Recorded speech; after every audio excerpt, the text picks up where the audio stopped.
thing on. You ready?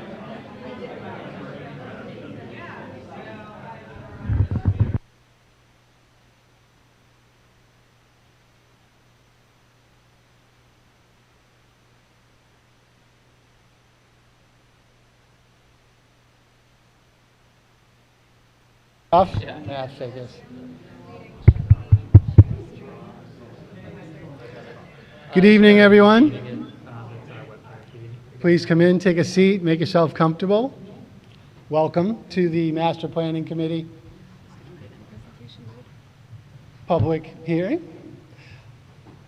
The purpose of this evening is to get your input in the master plan. The Master Planning Committee has done our best to capture ideas and thoughts about how we'd like to formulate the plan for moving forward with the town. But we're always looking for more input from citizens and more involvement from citizens. I have to say, I wanted to do this in a big way when I got involved with the town, because I had done this type of planning before. One of the things my goal was to try to increase engagement and then do things that were going to benefit citizens of the town. So with that, I'm going to turn it over to VHB, who's going to manage the meeting. Thank you, Stefan. Thank you, everybody, for coming. Welcome to the second meeting for the Pembroke Master Plan. It's the second and last meeting of the master planning process.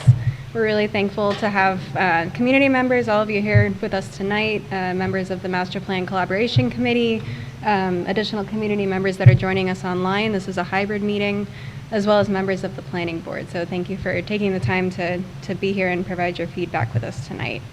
Just to give you a quick overview of the meeting structure, I'll introduce the consultant team as well as the collaboration committee. We'll give an overview of the master plan elements, which include land use and development patterns, housing, economic development, historic and cultural resources, natural resources, public facilities and services, and transportation and mobility, which you'll notice each master plan element has a corresponding station around the room for the interactive portion of the meeting. We'll talk about next steps in terms of implementation for the plan once it's complete. And we'll have an interactive session where we can walk around and provide feedback on what we'll present to you tonight. So with that, we have the Master Plan Collaboration Committee with us tonight. They guided and oversaw the master planning process, provided perspectives from different departments within the town, and we're really grateful for all of their contributions and oversight throughout this process. And VHB, we're here, the consulting team, which includes Luke Mitchell, project manager, myself, Julia Mintz, deputy project manager. We have Jennifer Nelson, who's with our online participants, was a project planner. And we had several subject matter experts from within our team at VHB who gave their expertise to this plan. So with that, we'll give a general overview of the master plan. One of the first steps of this process through community engagement was to develop a shared community vision, which is a high-level perspective of where the town would like to see itself in the future. So I'll read this out. I know the text is a bit small. Located in the heart of the South Shore, the town of Pembroke will invest in its greatest assets and continue to be an excellent place to live. As a community rich in history and with a vibrant population, its distinct quality of life is rooted in its close-knit and welcoming culture. The town will be responsible stewards of the land, having long demonstrated a commitment to preserving and protecting its unique natural and open space resources. To enhance wellness, connectivity, and quality of life, the town will create community spaces, provide unique recreational amenities and events, and expand programming and services to improve residents' ability to lead active and healthy lives. Pembroke will enhance and encourage walkability and other non-motorized forms of transportation, and will focus on creative placemaking.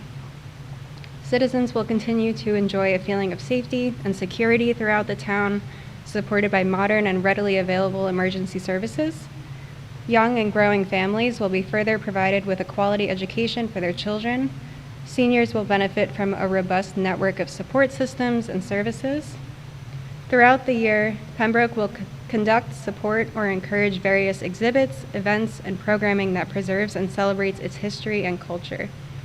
Pembroke will support sustainable and mindful growth in strategic locations, encouraging residential development that responds to local housing needs and commercial development that strengthens the local economy and creates jobs. Hubs of activity like the town center and the Route 3 commercial district will be enhanced to support a vibrant mixed-use environment for residents and visitors. There will be a visible improvement to Pembroke's public facilities, utilities, and services, and the town's boards will establish new protocols for effective communication and decision-making while considering their effects on future generation. So this statement is guided by feedback that we heard throughout the planning process from the community, input from stakeholders, and represents a shared vision for the town's future. And with that, I'm going to pass it over to Luke Mitchell, who's going to talk about the goals and actions at a high level from the master plan. Thank you, Julia. So the draft comprehensive plan was a collaborative effort, and we relied on input from the steering committee, the stakeholders that we met with early on in the process, the online community survey, thanks to everyone who took that early on, and face-to-face interaction with you, the community, in several settings. So for each of the plan's 7 chapters, we prepared goals, and for each goal, we prepared several actions that can be carried out to implement the community's vision. All told, there are almost 200 actions, approximately 200 actions. So I won't go through all of the actions now. You can read about the actions at each of the stations. What I can do now is go through, at a very high level, the goals that are associated with each of the chapters. So first is on land use and development patterns. Pembroke is a great town that has a lot of great public spaces. At the same time, we heard a lot of comments from the community that some of these spaces could be improved through strategic and investments and in certain cases, new development. So in terms of goals, several goals came out of this assessment. First is the town center. There's a lot of affinity for the town center in Pembroke, and the town center is going to take on new life with the completion of the community center and potentially with the new housing that comes online. So as the town center continues to evolve, the town can take concrete steps to update zoning and land use regulations that allow for an even more vibrant space than you have now, with new businesses and new fun things to do, things that can be used to bring the community together. Second is the commercial district located at the intersection of Route 3 and Route 139. We enjoyed getting to know this district. It is not an unsuccessful district. There's a lot of thriving businesses that are located there and that fill the properties throughout that district. However, like the town center, that district could use an update in terms of the land use regulatory framework that underpins it, that can be used to continue to attract sort of next level job creating businesses and boost the tax base. Third is vacant and underutilized parcels. There are properties like this throughout town, some of which are owned by the town. Pembroke can identify these sites, identify potential uses for those sites, and then market development opportunities at those sites within the development community. There's several towns in the regions that have done that successfully that you could borrow ideas from. Finally, in general, zoning and permitting procedures. New investment in Pembroke is important as it supports the tax base and creates jobs locally. So the town will take a close look at current zoning regulations and permitting procedures to ensure an efficient process that appeals to developers while still protecting the community's interests. Chapter 2 is on Pembroke's housing. Housing has always been an important consideration for policymakers, but over the past year or two, it feels really front and center, and it's getting a lot of real estate in the newspaper every day. Inflation, high interest rates, supply chain issues, construction costs have created something of a perfect storm, and the cost of housing for owners, for renters, has really gotten quite high. So Pembroke needs to be intentional in how it treats housing over the next 15 years to keep pace with the community's changing housing needs. So goals that came out of the housing assessment. First is to update the town's housing production plan. The last time the town prepared a housing production plan was in 2018. When you think about what's changed since 2018 in the housing market, it's a lot. So it underscores the need to update that housing production plan. Second goal is to meet the housing needs of young families and individuals. Young households offer for the community people who are active in the workforce as well as students to help continue strong enrollment in the schools. So this segment of the population is drawn to specific housing types. So that's a priority. Third, the town must continue to accommodate the housing needs of seniors, which is a growing share of the population. Fourth is infrastructure, specifically as it relates to housing and how it supports housing. So that includes transportation infrastructure, like roads, but also potentially new ways of providing utilities like water and sewer to support developments. And lastly, the town will align future residential investment with commercial development goals. It's important to achieve the right balance between those land uses so that they can continue to support each other. Chapter 3 is on economic development. For many people who live in Pembroke, Pembroke is what you could call a bedroom community, right? With lots of residential districts and a somewhat limited amount of commercial districts and businesses. There's nothing intrinsically wrong with that. However, it means that you have something of a lopsided balance within the tax structure, with residents paying,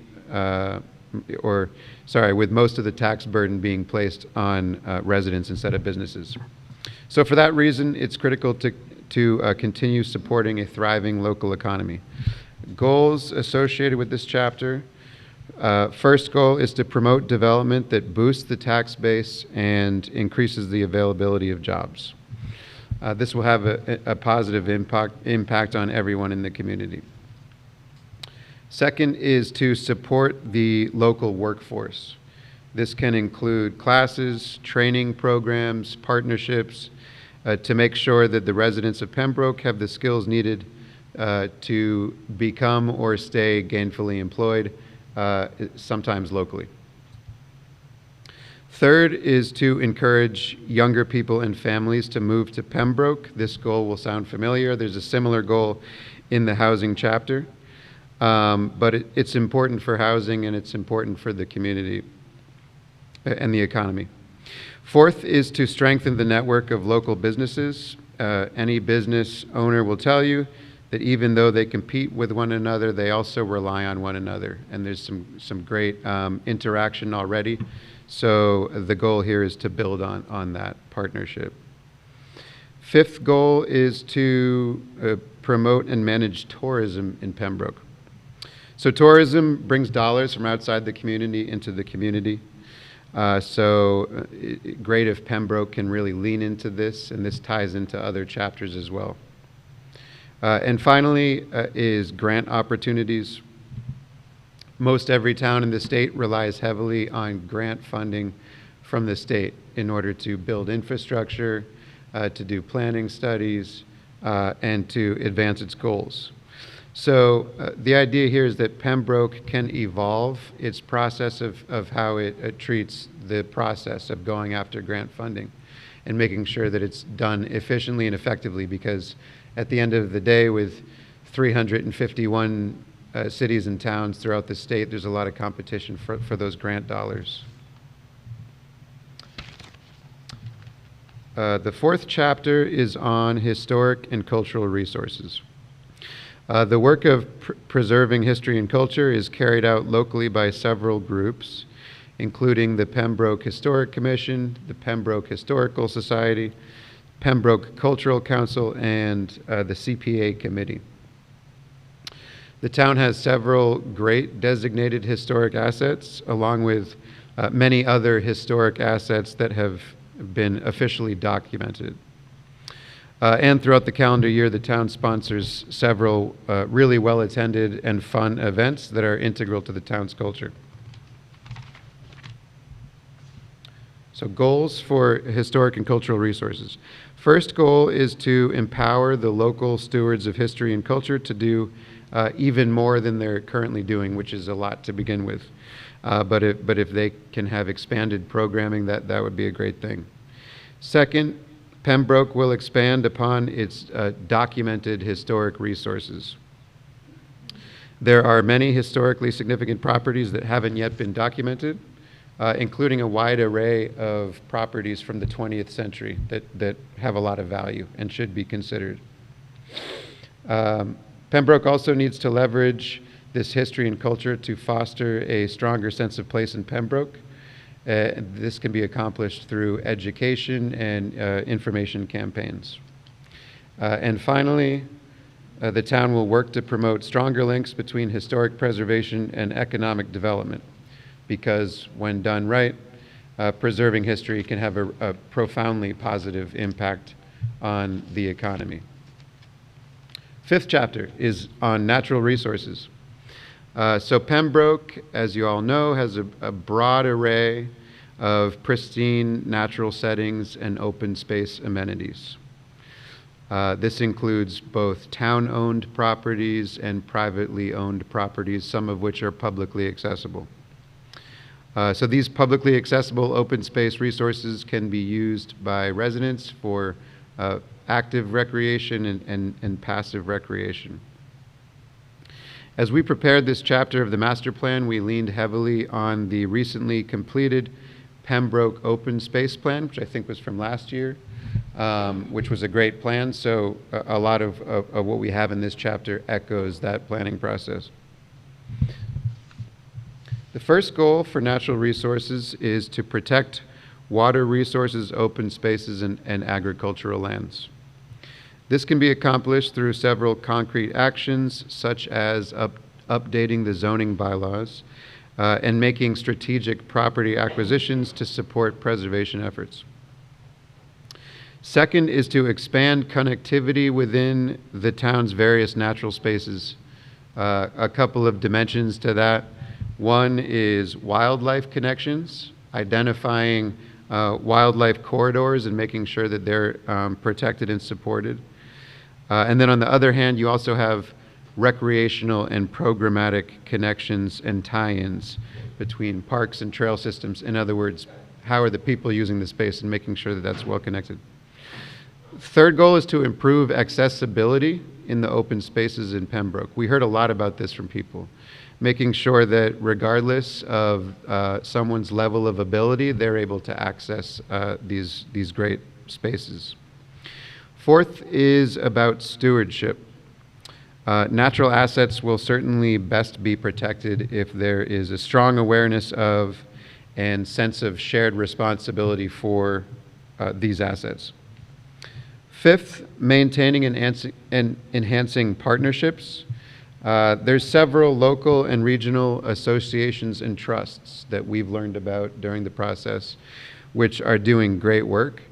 So really the actions on this goal are just that the town can continue to deepen those partnerships with those agencies and organizations to make sure that those spaces are protected. Lastly is grant funding. Again, this is echoes from a previous chapter, but the town can build upon its methods of pursuing state and federal funds to support these natural resource initiatives. Chapter 6 is public facilities and services. This covers the town's schools, administrative buildings, library, emergency service buildings, recreational facilities, roads, utilities, and other assets, in addition to which the many services that the town offers. We took a close look at existing conditions and had several conversations to identify the town's most pressing goals for facilities and services. First on the list of goals is the town's infrastructure like roads, utilities, equipment, and IT. The town will work to advance the approach to maintenance and upgrades of these critical resources. Of course, this is something the town already does, but the idea here is to take a look at how that's done and how can it be made as efficient as possible. The second is staffing, so that the town will continue to be intentional about how its staffing resources can be best aligned, leveraging the great staff that the town already has in place. Third, how does the town government interact with the community? This comes up in so many of the towns that we work with. Despite all these advances in communication technology, it can still be such a challenge for the town government to communicate effectively with the community. Having PACTV, who's really helped pull this meeting together tonight, is a great benefit. So building on resources like that is a good start. Fourth is the school buildings in Pembroke. Like any building, the school buildings in Pembroke need continual care and maintenance, and also upgrades as educational philosophy continues to evolve. So those needs will be addressed methodically and with purpose, intentionally, over the coming 15 years. Fifth is the library system. I spent some time here in the library working about 6 months ago, and I thought it was an awesome space. I really enjoyed it. So moving forward, the library can continue to benefit from programming that's expanded even further to serve various user groups from the community. Lastly, generally speaking, is about the needs of the town's seniors, specifically in relation to programming and services. Last chapter of the master plan is on transportation and mobility. Given Pembroke's rural-suburban development profile, the automobile is still the primary mode of transportation here in Pembroke. So because of that, it's absolutely critical that roadway infrastructure is maintained and also upgraded with consideration given to safety and efficiency. A lot of that ties back into the need to evolve the process for soliciting grant money from the state. A lot of that work is paid by the state. In addition to the roads for vehicles, infrastructure for pedestrians and bicyclists and those who wish to have connections to public transit should also be prioritized. So, goals for transportation. First, bike lanes and sidewalks.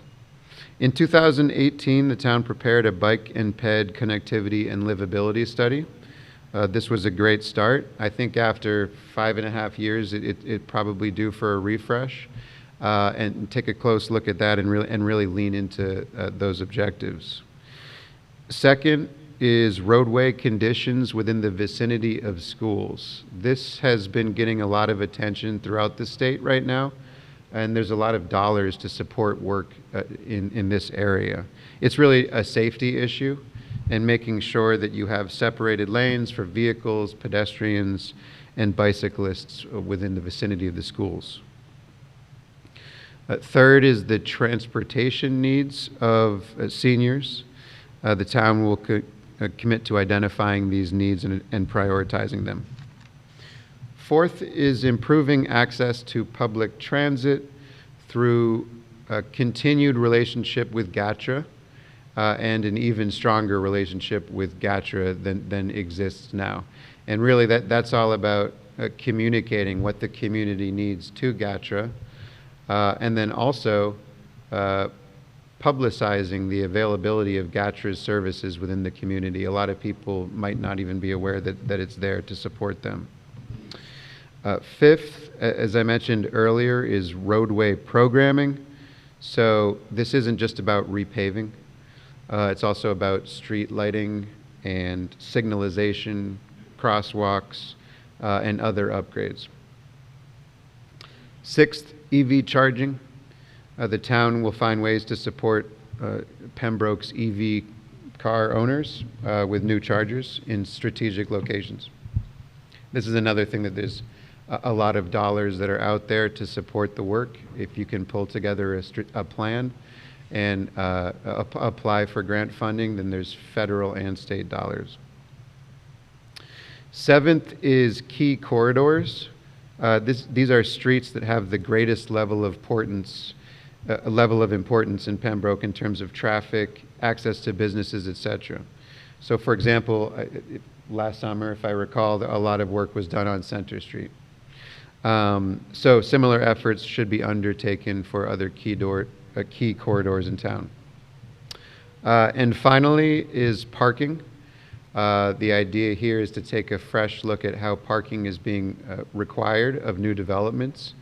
For example, shared parking is something that many towns have baked into their zoning codes that reduces the amount of parking while still serving the parking needs of businesses and residential buildings. So yeah, I'll hand it back to Julia.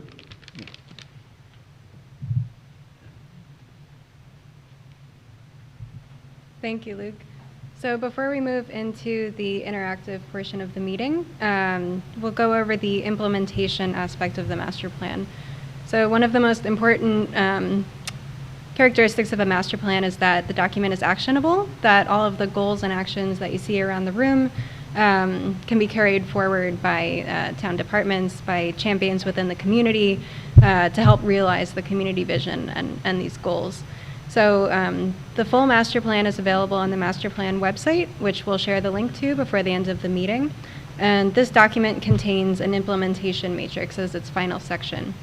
So what that is a roadmap that lays out different details for all these goals and actions that can help them to be realized. So these different attributes that are included within the matrix include a designated champion, a municipal entity that has the primary responsibility for implementing that specific action, order of magnitude cost estimate, an approximation of the financial cost of the recommended action, whether or not the action requires a zoning amendment is included within the matrix, and then a general time frame for the schedule of implementation. So like Luke mentioned, there's over 200 different actions, and this is a fairly long matrix, but it's available for review. This is kind of just a general overview of the structure for that section. So with that, we'd like to move into the interactive portion of the meeting. Thank you, Luke, for giving an overview of all of the different chapter elements. Each one has a designated station around the room. What we'd like to do is to circulate. We have Post-it notes and pencils at each station. We encourage you to walk around, take a closer look at the different actions that we've just gone over at a high level. Master Plan Collaboration Committee members, as well as the consultant team, will be posted at each station. Feel free to come around with any questions and to write your comments, feedback, any reactions, any changes that you think might need to be made. We thank you for sharing your feedback and encourage you to write down anything that you can think of as you're going through and reading. And anything else? Nothing else for me. Unless any of the committee members have any thoughts before we break up? If not, Yeah, maybe we thanks in can advance for your feedback. move some of the chairs to allow more space for, yeah. And Jennifer Nelson will be helping with the members that are participating online. So thank you all.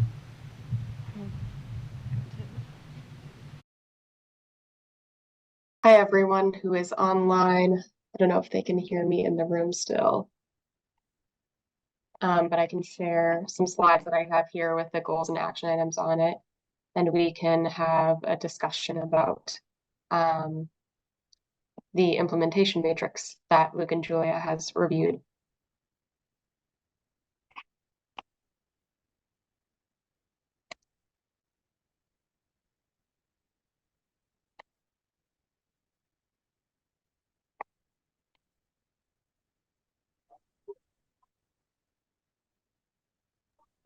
Hey, Jennifer, I'm going to stay muted as I'm in the room and it's quite loud. Okay.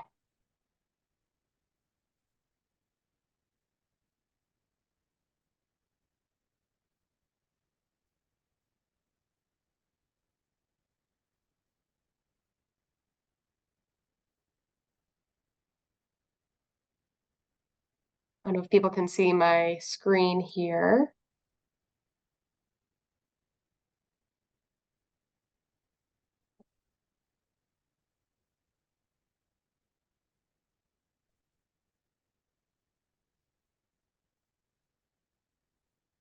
I can see we have a couple people raising hands, so if you just want to unmute yourself.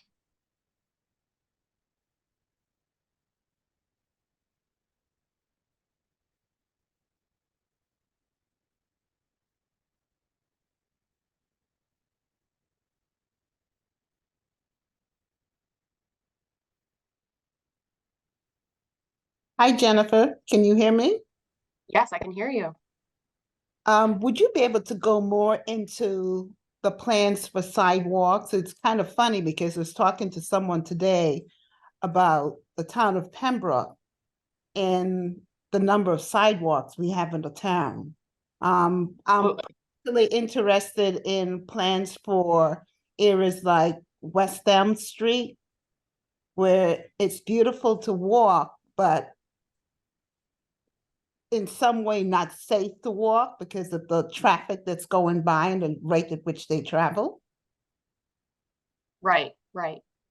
Yeah, so this plan is, again, I did not write the transportation chapter. We actually had one of our transportation experts from VHB who specifically assesses, sidewalk conditions and roadway conditions and the different types of public transit available to residents. They wrote this chapter. So I know that this is accumulation of basically a range of other reports that Pembroke has previously completed. So let me just open up because I know, there's going to be a lot of specific questions, and I realize that we might not be able to answer all of those here tonight, just because the purpose of this plan is to basically compile the rest of the plans that have been completed by the town of Pembroke so far and basically prioritize action items moving forward. So let me just pull the actual plan up as well, and we can kind of review.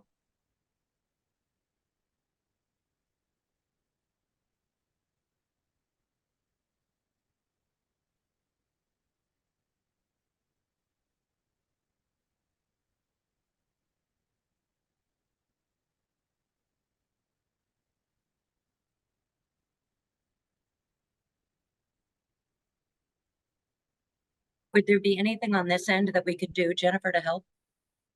No, I think I am getting I'm getting the report up right now so that we could just like kind of review some of the maps and actions that are in here too. Because it might give a little bit more context as to what exactly our process was here.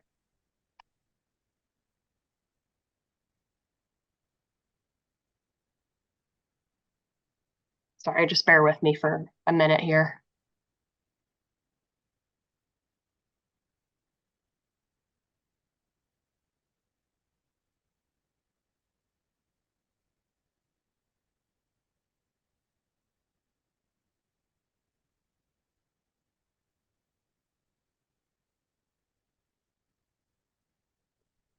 Last question, Jennifer. Do you want me to unmute everyone with their hands up, or would you prefer to take it in order?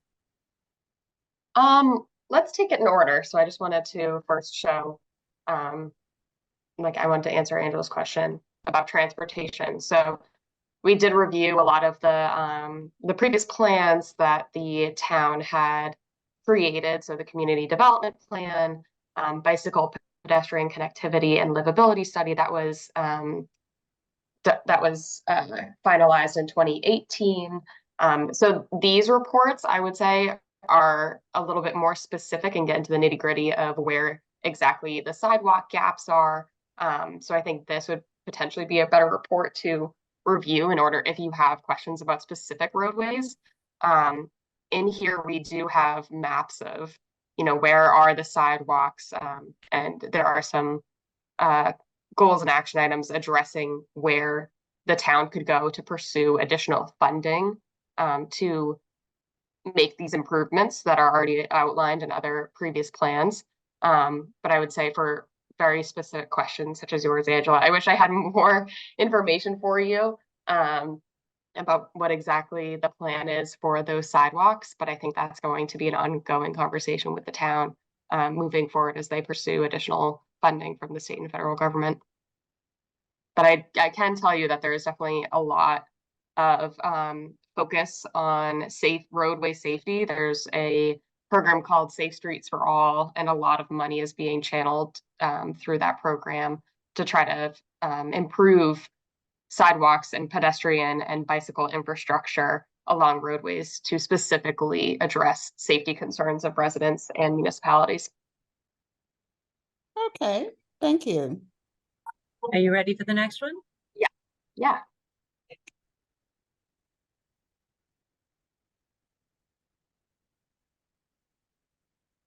Katrina, go ahead. Thank you. Sorry, I have laryngitis, so I apologize for the creakiness of my voice. But I was just wondering a little about one of the things you had talked about was the accessibility. What were some of the things you had heard from folks about the lack of accessibility? You mean with regard to the specific public facilities in town, the structures themselves? Because I think we did hear a range of accessibility concerns. And Luke, at the beginning, Jennifer pointed out that some of our open space accessibilities were potentially an issue. Okay, perfect. Thank you. Yeah, I can speak. So I wrote the public facilities and services chapter. So I did interact with people from the town hall, and they said that there's an accessibility concern with the current town hall structure, just because it is a 2-level structure, but it's nearly impossible to get people from one floor to another because there's no elevator in that building. So if somebody was coming in with a wheelchair or some other kind of physical disability, it would be hard for them to access all the features of the town hall. And for some of the other older buildings, I know that accessibility remains a top priority. So making sure that there are accessible amenities for residents, both inside infrastructure, inside like buildings that the town has, but also at public parks, for example. Are there accessible restrooms? Are there ramps where there's an incline in terrain or change in terrain? So that continues to be a continuing or an ongoing priority, I think, for Pembroke. And we write some specific areas in town in the plan. We highlight those areas that need a little bit of extra attention. Perfect. Thank you. I'll look back at those sections. Thank you.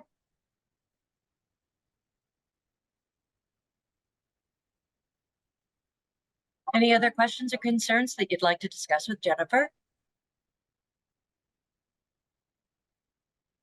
And I have all the goals and actions here as well, so I can, flip to a specific chapter if anyone is interested, and we can kind of walk through the action items for it.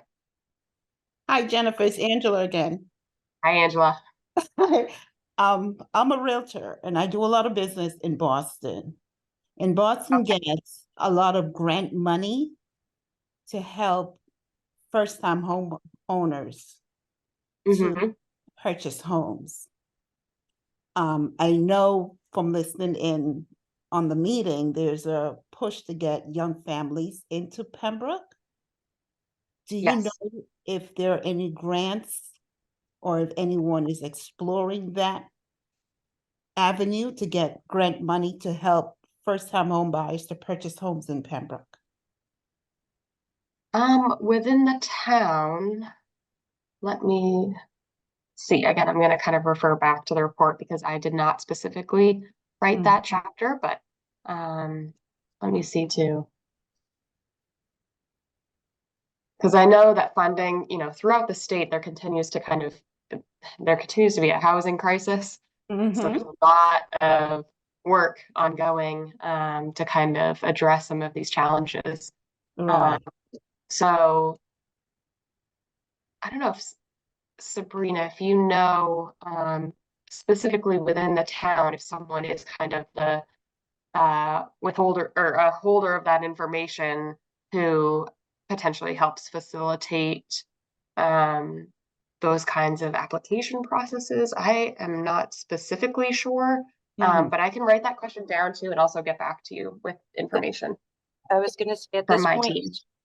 I was going to say we have a septic betterment program that allows homeowners to have additional and alternate financing for some of the needs that they have, but not necessarily money for down payments for first time or new home buyers in Pembroke. I do know that one of the initial forays of exploration that the town is considering and through our affordable housing committee is the proposal on this upcoming warrant of business for May 14th at town meeting to create an affordable housing trust, which is not necessarily going to give people down payments for homes, but it is going to open up an opportunity, an avenue for additional construction of affordable housing and units that are more accessible to workforce housing and other underserved populations in town. Okay, one of the avenues that Boston explored was instead of giving them the buyer has to have the down payment money on hand. You have to show that you're able to purchase a home. You have to show that you're able to qualify to purchase that home. And then they would help them with the closing costs, which is a lot less than, the down payment. I was going to say, Angela, have you considered volunteering on one of our boards or committees? Because this sounds like something you could bring forward. Yeah, absolutely. I think you have your knowledge surpasses ours in this regard. Definitely surpasses mine in terms of housing. Let me let me think about it. And when you reach out to me, I'll let you know. Thank you, Jennifer. You have two more people with their hands raised, one who has not yet spoken. Great. All right, Chris Everett, will you unmute yourself? You're up and you're ready. Hi, everyone. So just to Angela's point about down payment assistance and those sort of things, like that historically does not come through like a town like Pembroke, right? Like there would be cities, gateway cities that would have programs like that or partner with agencies like NeighborWorks Housing Solutions or other organizations similar to that, HLC and the like. I don't think Pembroke would ever, I don't want to say want to, but I don't think Pembroke would ever find itself in a position where we would be identified as a gateway city and therefore eligible to provide some of those funds. Certainly, proximity to organizations that do that kind of thing would be something that we would maybe want to look at, right? I mean, I know we've got NeighborWorks Housing Solutions right next door in Kingston. So along the lines of housing, certainly maybe educational services, maybe that's something that we could consider for this new community center as, maybe one service that gets cited there and, can be a benefit to residents of the community. Absolutely. Absolutely. And I think community partnership with neighboring municipalities is always a recommendation that that we weave into all of our master plans, just because, a single town can't necessarily fix the housing crisis on its own. You know, it requires regional and statewide and national support to kind of get there. So I think that's a great idea, Chris, of having some kind of educational component to at least bring these discussions and these ideas, these potential funding avenues to the table and bring them to the attention of community members. Absolutely. Hi, Chris, just to contradict you, a lot of the clients that I've worked with did not purchase home in gateway cities. They didn't go to Brockton, they didn't go to Taunton, they didn't go to Lowell. They purchased in Randolph, Stoughton, you know, and those are not gateway cities. They purchased in Raynham, they purchased in Bridgewater. So I think it's an avenue that Pembroke should at least look into. The money came from the state. Some of it was from the leftover COVID funding. Yeah, maybe I should that's get very interesting. Yeah. Yeah. So Angela, I'm just curious. So is what you're talking about? So it's state funding that was given to individuals looking to purchase homes in particular in a variety of communities. So it's not necessarily, it's not local funding, right? So it didn't come from those particular municipalities. It came directly from the state. Which is why I asked about the grant. Yeah. Okay. I got you. All right. Maybe I should join your housing committee. I think that would be very beneficial for Pembroke. You come with a lot of knowledge, Angela. You know, yeah. Send me the Okay. You have Katrina with her hand up when you're ready. Yes, I am ready. Hi, Katrina. Hey, thank you. Just to build on what was already said, I see that there's a grant writer, the potential for hiring a dedicated grant writer or establishing a committee. If somebody was interested in helping out with grant writing, what would be an appropriate action to take? I think getting in contact with the town manager would be the first thing I would recommend, because I know a lot of towns are really reliant upon volunteers or part-time administrators to try to tackle grant writing. So I think if you know anyone who's interested, I think getting in contact with the town manager would be the first thing to do. And you could also reach out to potentially anyone on this committee, on the master planning committee, because they're all connected in some way to the municipal government or the institutions that they serve. So I think if you know somebody who's interested, I would definitely reach out. Okay, awesome. Yeah, I would be happy to help. So I will reach out to the town manager. Thank you. Thank you, Katrina. You have one more hand up in Legia. You ready? Yes. Hi, Legia. Hi, you can call me Lily. I find this discussion very interesting because I'm a first-time homeowner here in Pembroke. I moved in a year or so ago. And I was wondering, since one of the goals is to bring in more young families and individuals, a lot of this I feel like is tied to like diversity and culture and like attracting people from different socioeconomic and cultural backgrounds. And I'm wondering, because I'm not sure I saw it in the master plan, if there's any like if there's any plans to increase diversity and cultural awareness within the town.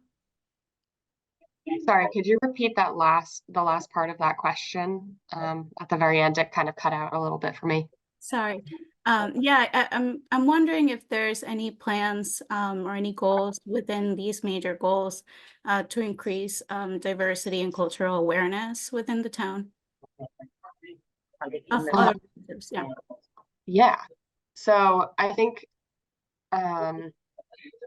Pembroke's existing culture is really fascinating and interesting. It's been a great pleasure, at least for me, and I know everyone else on my team, to get to know the town and understand the people who value its cultural properties and its natural properties, its natural beauty, such as Herring Run Park, that are all such great resources for the town.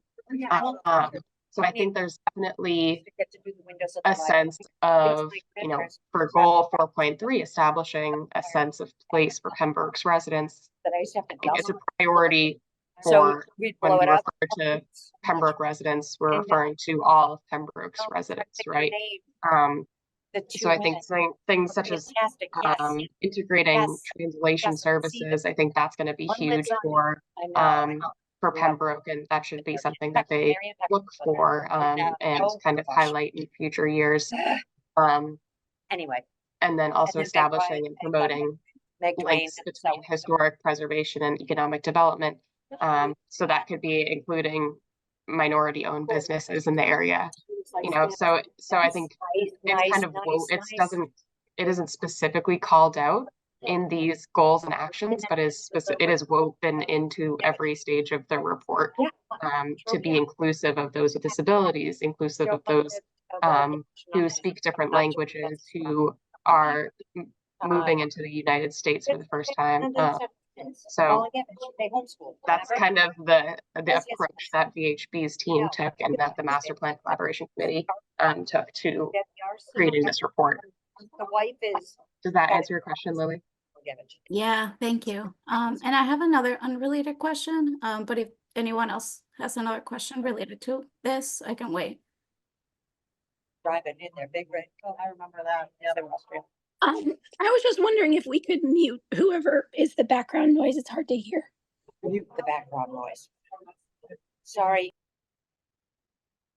I think Thank Sabrina's you. in the room right now, so she's No balancing. worries. No worries at all. Yeah. Yeah, I was gonna build on that. I definitely saw a lot of language about, the diversity of housing options, and the diversity of the land and things like that. But I didn't see a ton about like people and culture in terms of that diversity. I did see a little bit about language, so I would agree. I think some more information included in the plan more explicitly, because to the reader it doesn't exactly look like it's interwoven, but maybe to the people who have written it that it's interwoven. So maybe making it a little bit more visible would be helpful, so that it's more it's clear that it's woven into everything. Because I think just reading it, it's hard to tell. I had the same thought myself. Okay, great. Thank you for that feedback. That's definitely good to know, because I know that once you start writing a report and you've been in it for months and months, sometimes it gets a little, Absolutely. Yeah. So thank Yeah, you. I'm Thank you. sure. That's very, very good feedback. I really appreciate it, Katrina and Lily.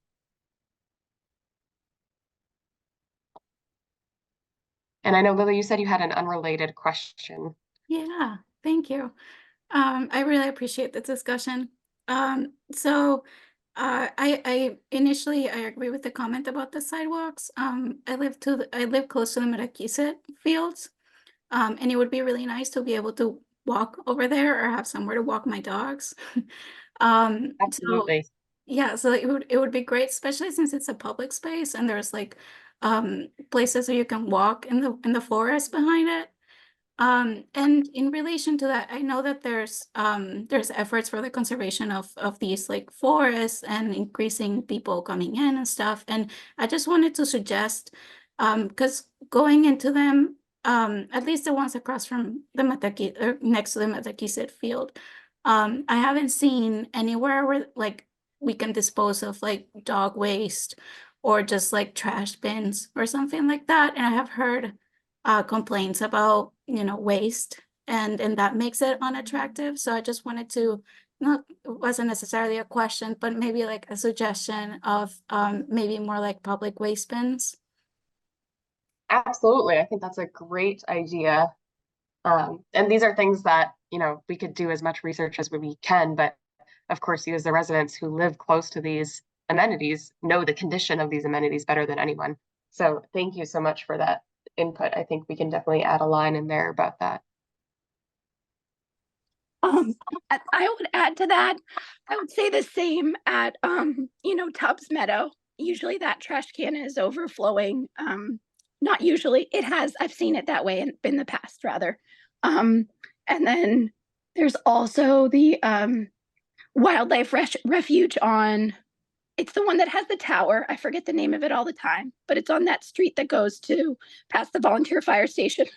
It's Violence Trust on Barker Street. Yes, Wildlands Trust, exactly. Yeah, so I think maybe across the board, either increasing receptacles, or I know there's also a push for recycling and awareness in the month of March. So, maybe something around just awareness of helping with the stewardship, I think would be helpful. And then also potentially more receptacles. Absolutely. Yeah, I know that we did specifically call out stewardship in maintaining these recreational facilities. Just because we do, at least when we toured the town, and from engaging with stakeholders and from the first public meeting, for a lot of what we heard is that a lot of the town's athletic fields and playgrounds have fallen behind in terms of facility maintenance, which I know part of that is because with the construction of the new community center, some funds had to be moved around. So there's a question of, okay, whose responsibility is it? So I think the town could definitely benefit from, more leadership, direction, staffing, funding, and even potentially a volunteer run kind of maintenance group who could, of people who maybe have extra time on their hands, be it, retired folks or maybe students in the summer who want to give back to their community and enjoy these facilities. I think that there's definitely several options that together could help to address these concerns. Absolutely. Yeah, I love that. Yeah.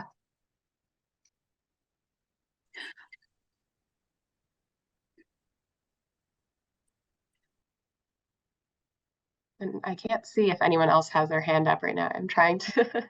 Not yet, Jennifer, but Okay, is there is there another topic you anticipated discussing in this that you'd like to raise and see what generates from that?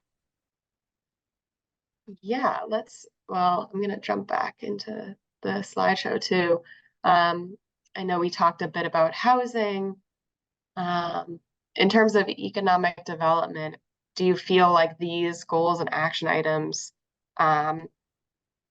prioritize adequately the economic development that residents would like to see in Pembroke moving forward, such as promoting and managing tourism or establishing collaborations between the area's businesses? Would it be inappropriate to mention that would increase revenue, which could help with things like staffing and extra services that we're unable to offer now, and really stressing how economic development can help that? Absolutely. No, I think that's a great point. I think that's something that a lot of times, I grew up in a very small town, and sometimes it's weird to think that we do need more businesses in order to support our community and not have all the burden be on the residential taxpayers. But I think that's absolutely something that needs to be considered and talked about.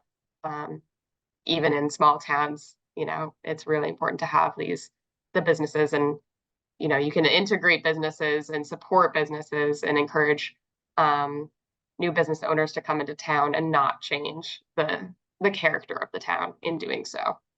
That's an excellent point, Jennifer, because I think that's a concern of some of the folks who raise their families here, and the balance I know you cover in the plan. Can you discuss that a little?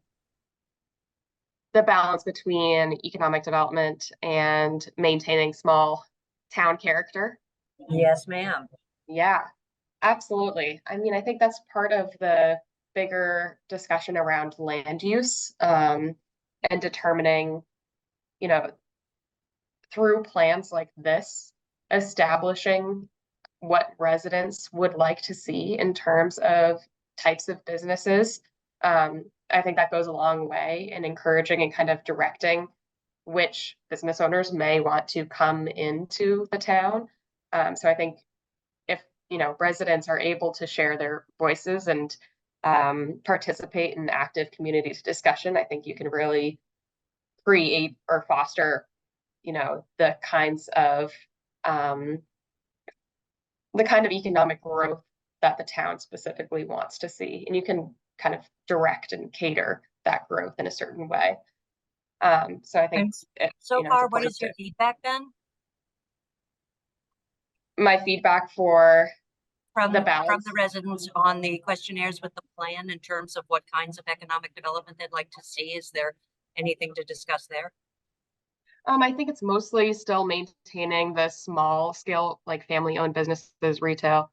There is that major economic corridor along Route 3, but I think for the rest of the town, there's the desire to kind of maintain smaller businesses, which I think is fair, but I think you can also incorporate a range of businesses, like even if they are like a smaller size in smaller buildings, by focusing on a range of, healthcare businesses and also sports and recreation or restaurants or retail, by encouraging that and kind of codifying for that in the zoning code too. That is one way that residents and the town can specifically encourage specific kinds of development to come in to the community.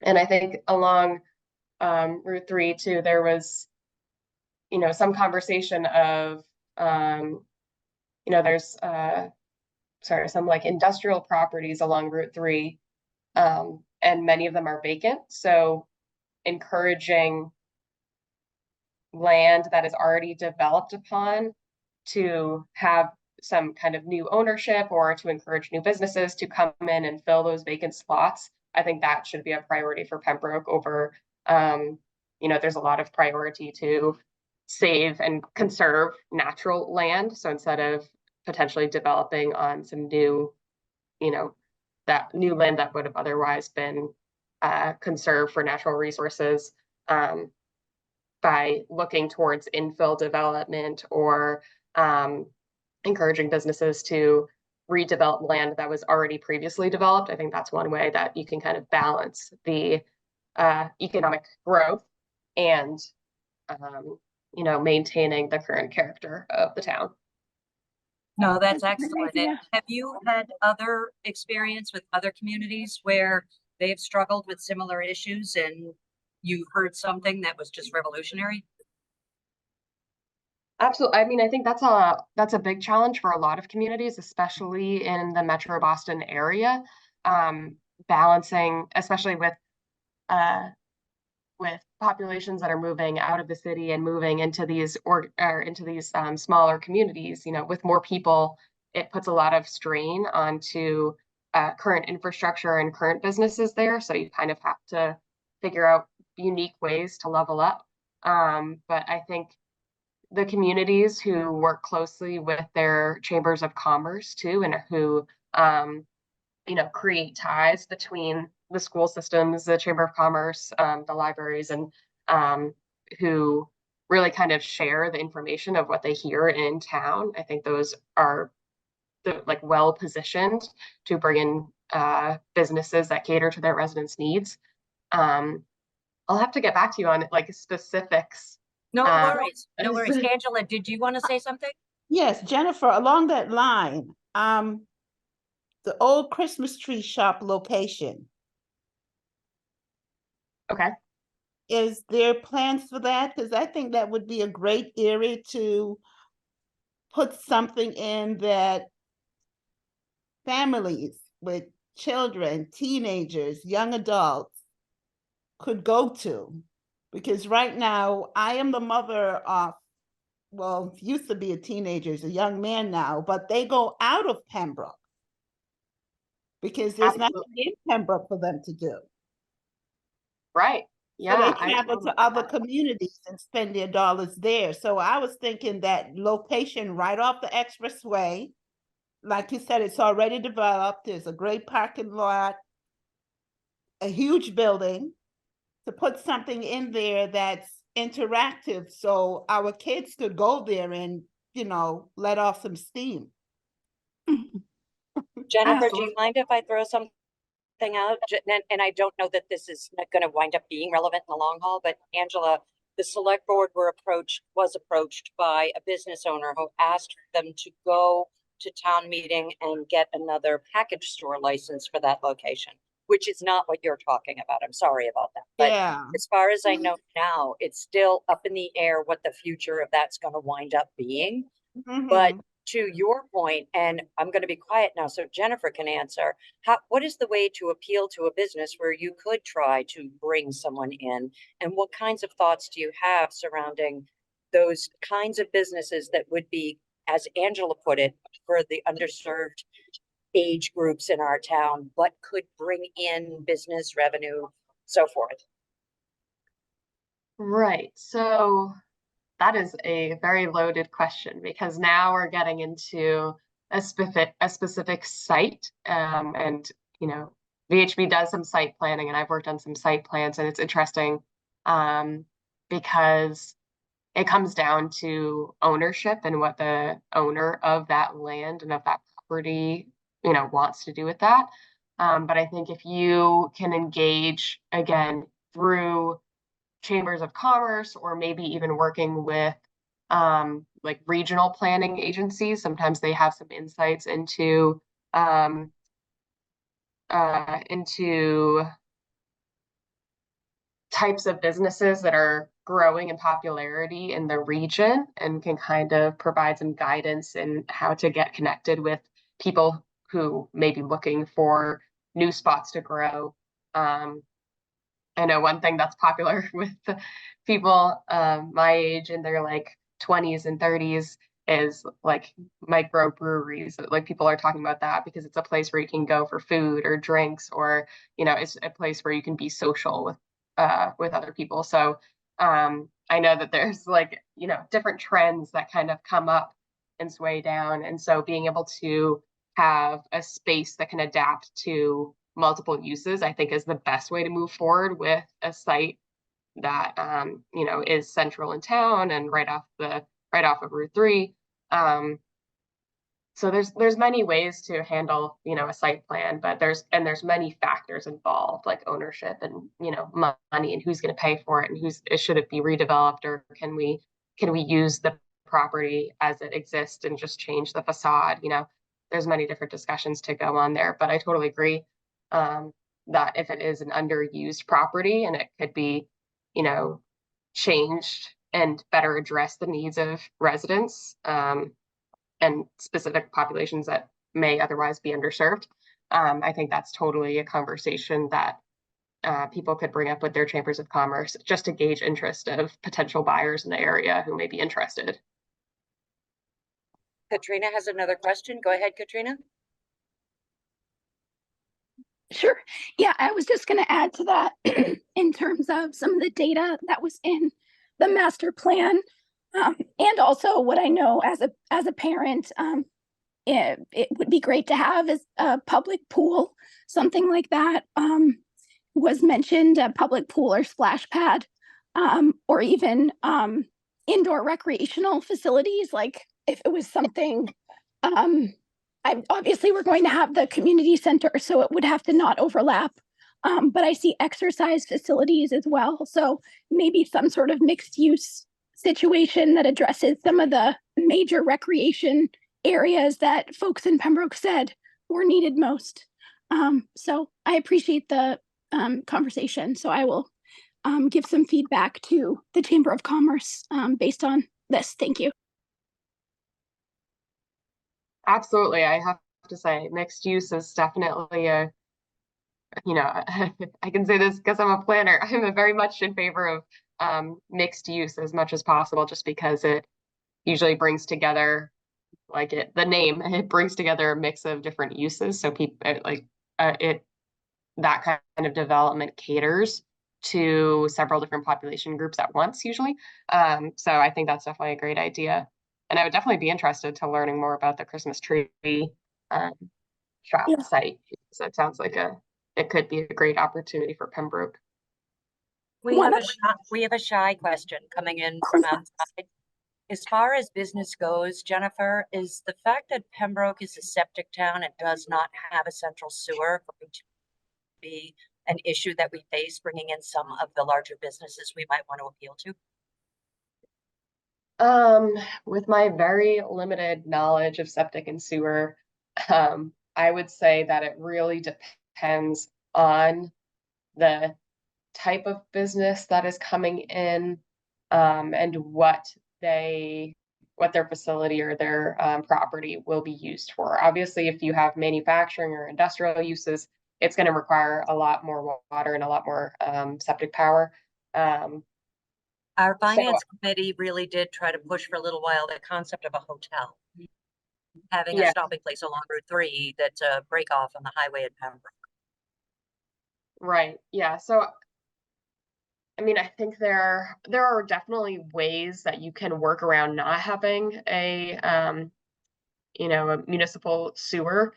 Um, there's a lot of I've seen some developments where there's a balance of septic usage, and then there's also a lot of like green infrastructure too. That's been like a big push recently, is developments having green infrastructure where you have part of the site set aside for like leaching fields.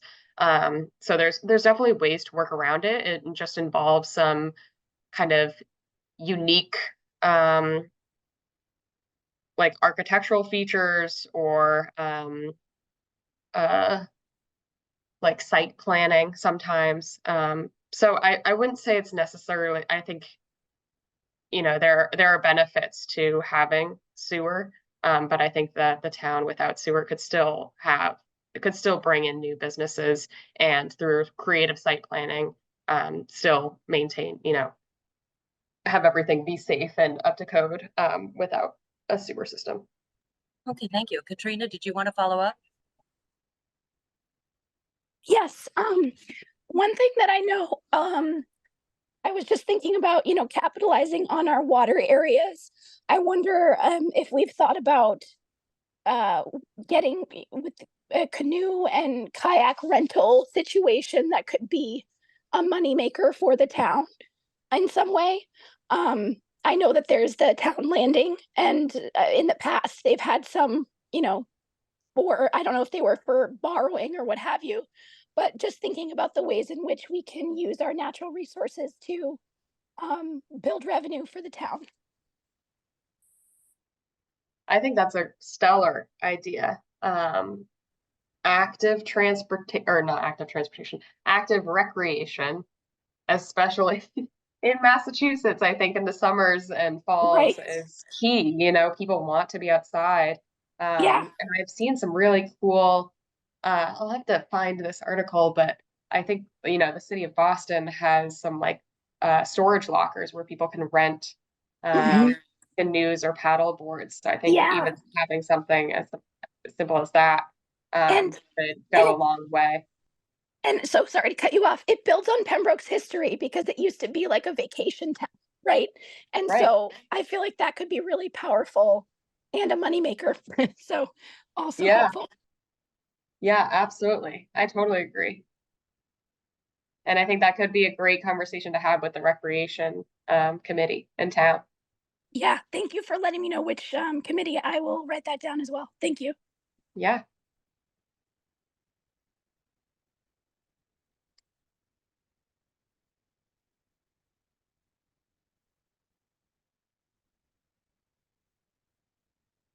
So you have a couple of minutes left, Jennifer, not a lot of time, but do you have anything that hasn't been touched on yet that you wanted to inquire of the group that you have here? Yeah. So I guess one of our other chapters was about natural resources. So I would love to hear, we've talked a little bit about the recreational resources that the town has, like Town Landing and some of the ponds and Lagoon Park and Herring Run Park. So one of the things that came up repeatedly in the first public meeting was the desire to have some connective trails these um, between these facilities. Is that something that, you as the residents feel strongly about, that, Pembroke should really focus on making some of these more formal connections between these areas.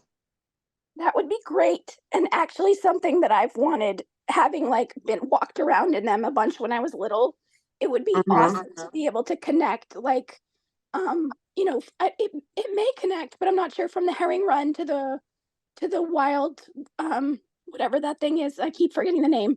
Wild Wildlands Trust. Thank you. The street next to me is Wildwood, so that's all I wanted to say. Thank you. Yeah, so Yeah. having that connection, or between Tubbs Meadow and another, maybe behind that connects to the high school even, I feel like that could be great. Absolutely. Yeah, that's definitely something that we highlighted in the report. So I just wanted to confirm with the community too. Like, I think there's great benefits to having connections between these Yeah. valued places. Yeah. I see Chris has his hand up. Thanks.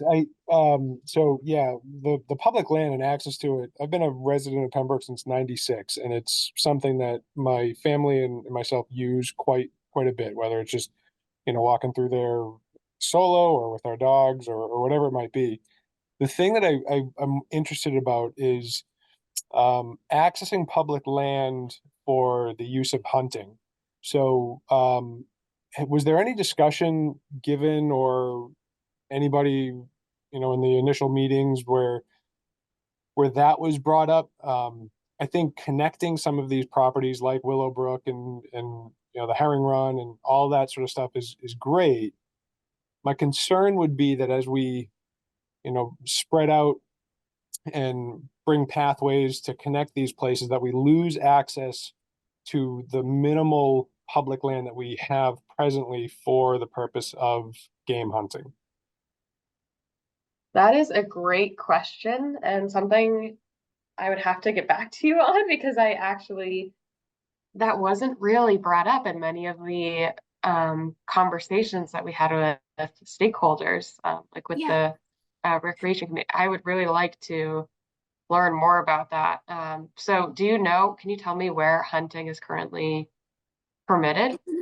So certainly, private land, providing it is, in accordance with all distances from dwellings and roads and all that Right. good stuff. There's some, public land spots in town. I don't know who's listening, so I'm kind of hesitant to give it out in case I give Yeah, away a good right. spot. But there's the old Chip Tech location off of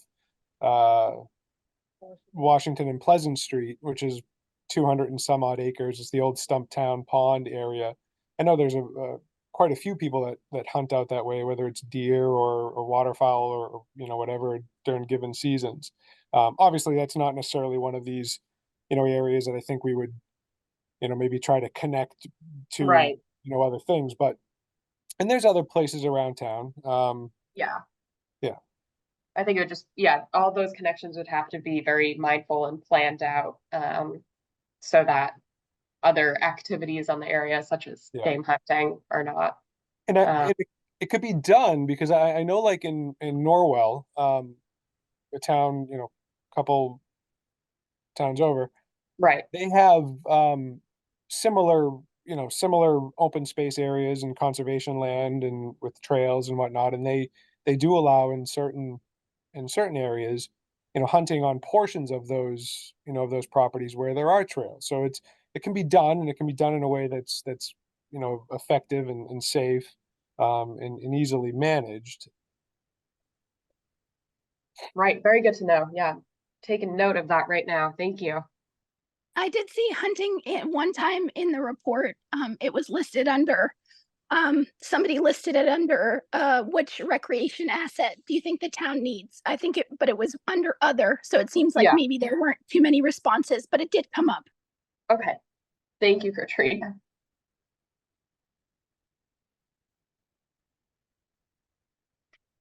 And then let's see, I know we're getting to the end of our time here.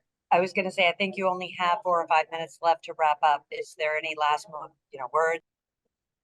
Well, I just wanted to thank you all for your feedback tonight. I think, whether it's conversations about housing or recreational facilities, or diversity and inclusion. I think these are all very important comments that we will integrate into the report after this time. You know, this is a community-driven report, community-oriented report, so it's very important that we have these conversations, and I really appreciate you all, you know, giving us this feedback tonight. Katrina, I see you have your hand up. Sorry, yes, I was just going to say Go ahead. one thing. Overall, I really appreciate the space and the way that you designed the session. So thank you all. I know a lot of work went into this. One thing I was going to say is just the need for thinking about people across the lifespan, right? From birth to you know, end of life, and how we support all people, you know, babies, Hey, toddlers, children, everybody. Just a few closing comments. All right, you Thank guys ready to everybody, wrap so up and much get back to it? for taking some time on a Thank you, Thursday Sabrina. evening to come out Thank you, Katrina, too, for and your share thoughts. your thoughts. Had some really lively, interesting discussions tonight. So again, your input is very much appreciated.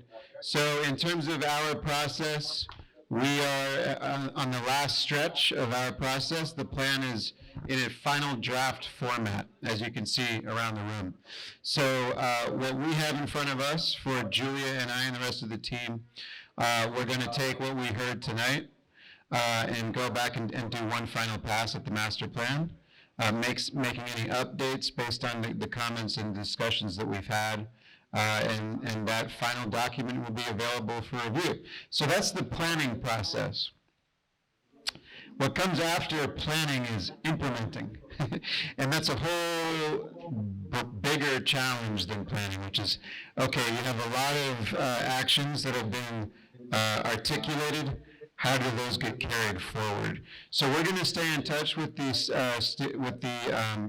Master Plan Coordination Committee in terms of how they can work with the town government to figure out the best approach to implementation. And I've had some good conversations about it tonight, but I guess what I'll leave you with is that it would be great if this plan doesn't become a collector of dust on a shelf somewhere, because some plans do. That's what happens to some plans. Other plans, not so much. Other plans get implemented because there's people who bring a lot of energy to the task of taking what's in the plan and making sure that they carry the ball down the field. An example is the town of Westboro. We prepared Westboro's master plan a few years ago. We've been working with them since then in an advisory capacity on implementing the actions from the master plan. So every year they get a new list of the top priority actions and they find champions to carry them forward. So I implore you to find it in yourselves and among yourselves and working with each other to find and harness that energy to carry these forward, because there's a lot of good ideas that have come up in this process. And it's partially thanks to us, but largely thankful to you guys for attending events like this and sharing your thoughts with us. So we look forward to continuing to be part of that dialogue with you and making sure that you guys can find a way to push things forward, because these days everything is changing so rapidly in the economy and housing and the environment and everything else. And it is absolutely imperative that you remain vigilant in your planning processes and making sure that Pembroke remains resilient and in the face of all these changes. So thank you all so much.